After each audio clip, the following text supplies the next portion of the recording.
Sir प्रणाम। मैं हिजम राजेन दिल्ली मैते कोऑर्डिनेटिंग कमेटी की तरफ से मेरे प्यारे बहन विवाहित दिल्ली में मैते का एकमात्र एक त्योहार है।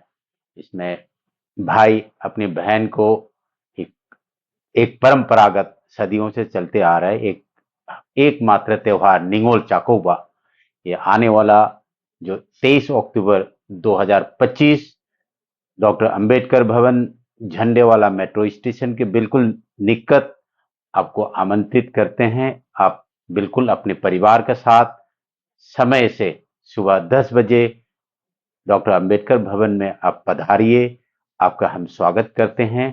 इस परंपरागत इस त्योहार में अपने भाई अपनी बहन को विवाहित बहन को अपने एक दिन के प्यार की जो बंधन जो है उसको बरकरार रखने के लिए उस दिन को त्योहार बनाते हैं। इस त्योहार को निगोल चाको वो कहते हैं। तो उसमें आपको हमारा तरफ से हमारा टीम की तरफ से मितई जो समुदाय की तरफ से आपको एक बहन होने के नाते आपको आमंत्रित करते हैं। मैं आशा करता हूं आप अपने परिवार के साथ पधारेंगे। इस त्योहार को धूमधाम से हम बनाएंगे। धन्यवाद।